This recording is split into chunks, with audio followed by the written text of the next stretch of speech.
All right, guys, it's Friday night, February 26th, 2021. And once again, it's me, Tim O'Connor, popping off about politics. Guys, you saw some of my memes, you see what I'm doing, you're listening to me talk, and you're joining the show, which I appreciate. Um, it's kind of a baffling, big deal, interesting set of news. We're bombing people in Syria. And guys, I'm a libertarian and like my anti-war creds, my anti-war sentiments, they stand for themselves. Like what we're doing is embarrassing to me. Why are we there in the first place? Why are we fighting this battle? What is going on? And guys, let's be honest. We've had a constant criticism of our activities overseas, and then here we are dropping bombs in Syria. Well, guys, you know I like having comments. I like having conversations. So please feel free to ask questions. And remember, guys, success is not final. Failure is not fatal. And it's courage to continue that counts. So a couple things I'm more than willing to talk about tonight. Obviously, dropping bombs in Syria is a big one. I feel like it's a big, huge level of hypocrisy to be experiencing this. We were promised. Guys, it's something I would have loved to have been wrong about, right? We were making predictions that Joe Biden was aggressively going to take military action in the Middle East. I predicted it. You can go back through my earlier podcast. You can talk to me. You can go through my Facebook stuff. There's a system out there, guys, where the country acts aggressively overseas. We're imperialistic. We're ensuring the free flow of oil. We devalue our dollar, and we base our dollar's value on military might. And guys, these things are kind of depressing, man, like when I think about it. But remember to like, comment, and share, especially the comments, guys, because that keeps me going on a Friday night. If you have questions, comments, or concerns. And guys, I heard a rumor today, one more libertarian podcast, and Andrew Cuomo will resign. So the things that I want to talk about, number one, anything about questions about bombing in Syria and what's going on with that and the blatant, utter hypocrisy of that. Number two, guys, I want to talk about a little bit about running a local campaign or running a campaign. And I've got some information for you. And if you have questions about that, please feel free to ask. But let me just say, running a campaign, guys, for office is, hey, Ryan, what's going on, brother? Thank you for being here, coming in on the YouTubes tonight. All right, that's fantastic, man. I appreciate that. I don't get a lot of comments from the YouTubes and from the Twitter world, which, guys, if you want to make comments, I'm more than willing and I would appreciate them. So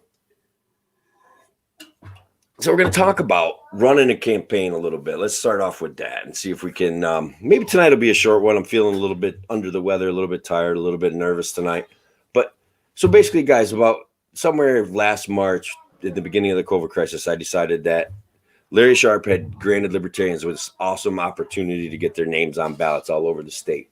As you know, I went around and I gathered up the required number of signatures to do that, get my name on the ballot. And unfortunately, my petitions were rejected by the New York State Board of Elections, which it was kind of like I wrote down my name. I didn't put my address in correctly, yada, yada, yada, blah, blah, blah. Okay. It was funny. It was annoying and it was embarrassing. Okay. But also it was malicious because literally I was the witness on my petitions. Okay. And somehow I was the witness. My signature was the one that was disqualified because I didn't know where I lived. And basically I didn't match up my voting town with my mailing address. And so that allowed for a disqualification. So one thing about running in a local election, if you're going to be primarying somebody from your own party or even trying to run as a third party candidate, there is a system in place that if you do not perfect that, if you don't get those things perfect, your name, okay, will not be on the ballot. All right. And it will be like, you'll be blown away because you know what you're doing. You know what you did. You know who you are. And you're going to go up to people and you're going to ask them for their signature. And you're going to feel like uncomfortable about being invasive in their personal life and annoying them, okay, about what their address is. All right. But you have to go to voter.org, NewYorkStateVoter.org. You have to get their appropriate town voting district, town voting place. So like in my example, let's use my example to explain it, right? I live in Maryland, New York. I'm sorry, let me explain that better. My mailing address is Maryland, New York. I vote and live in the town of Milford, and my kids go to school in the town of Milford.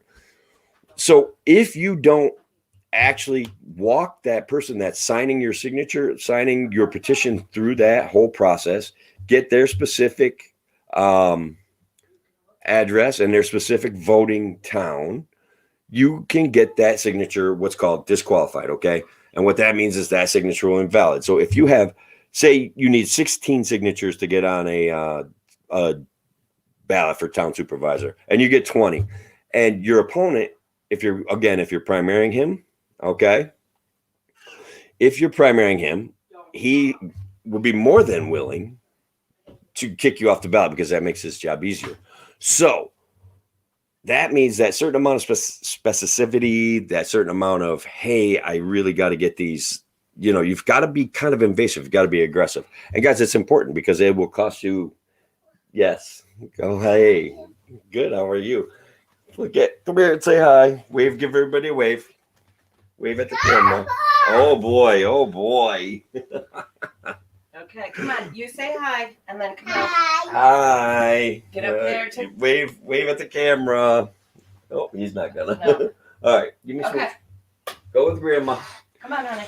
All right, guys. So my grandkids are here this weekend. I love it. They came in and helped out with the show a little bit. Other things that are going to happen when you run for races, you're going to come up with platforms and issues and ideas, and those are the best ideas possible. Okay. But what's going to happen, guys, is that people that are close to you, they're going to wonder why you're running for office. There's other challenges. You're going to find people that support you, people that you think that support you, and occasionally, guys, when you're going to be surprised, like in good ways and in bad ways, and there's going to be highs and lows. And I want you guys to, going into it, I want people that are running for office to absolutely understand that. Okay. There's going to be challenges. You're going to find support. You're going to find in strange places. You're going to find support where you expect it. And then occasionally, guys, people that you have perfect ideological mesh with, people that you agree with 100%, aren't quite going to understand what you're doing, and they're not going to want to support you. And it's going to feel very weird. People that you've done favors for, people that you believe it, that believe in you, that you believe in, may not be comfortable with you running for office. Those are real challenges that you have to face when you are, in fact, running for office. That's an absolute real thing. So what's going on with you, Ryan? What's new with you? What's happening? How's work going? Not to change the subject, guys, but I've been getting too many comments from the old Facebook. So what will happen when you're running for office? Again, we'll go back through this. You're going to groups of people will want to talk to you. You've got to take the time to talk to them. That stuff is important. But like I said, you're going to run across times where you think you've got things sewn up and everything's working for you, and it kind of falls apart, right?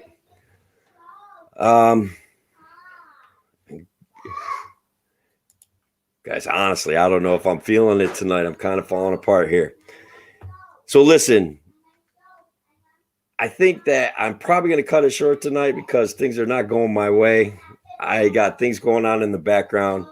I will catch you all later.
I don't even know what's going on. I apologize, everybody.